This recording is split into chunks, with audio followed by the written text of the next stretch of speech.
think whatever an individual's going through, Jesus is always the answer. I have been praying for you to come to this church. Our vision is to show people the light of Christ and that they can have a relationship with Him, and that light will guide them through every decision or step they make in their life. When you go to people and you are willing to help them with things, with struggles that are going on in their lives, they open up. They it's wow. Why would you do something like this? Well, it's because of the love of Christ and because of who Jesus is. The church started on March 26, 1981 by Reverend Elmer Ridgway. The church's first location was downtown Joshua Tree. I don't know exactly the location. I don't even know whether that building still is there.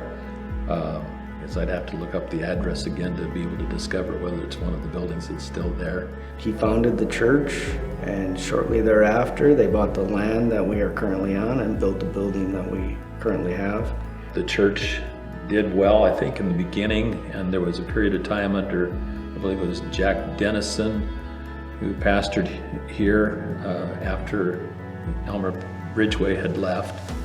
And a couple other pastors. The church grew to around 80, 90 people.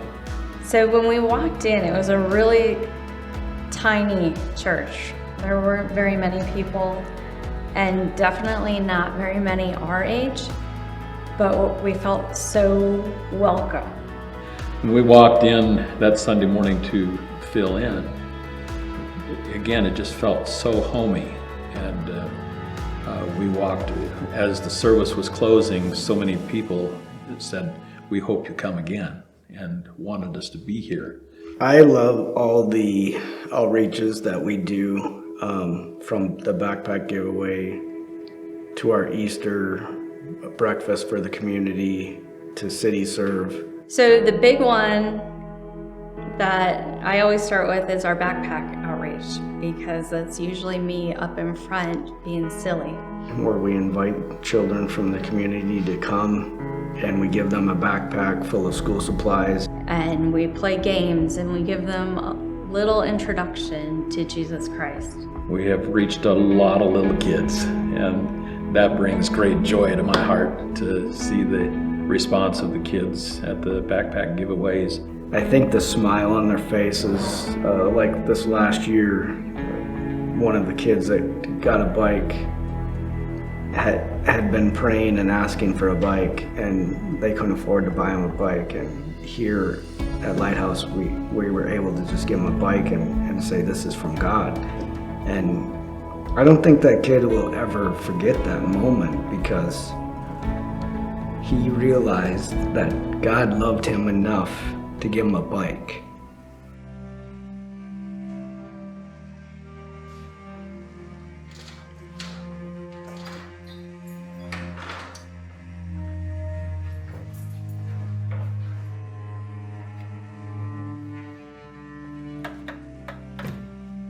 So COVID affected us in the moment in a negative way, because we had to make the hard decision to close the doors for a period of time, an indefinite, unknown period of time, to evaluate the severity of COVID-19. During COVID, because of the shutdown and so on across the state of California, I feel like a lot of that part of our ministry kind of was set aside, because we were trying to work so hard to develop a good online presence to make sure that our ministry to our people was happening, even though we weren't able to be meeting in our building for a period of time. It was also a difficult time for those of us who need fellowship, which I feel everyone needs fellowship. It was very difficult.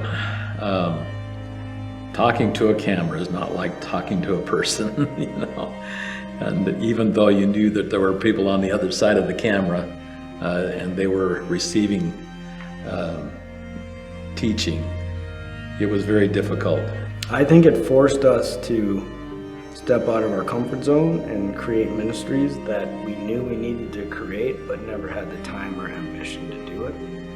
COVID forced that.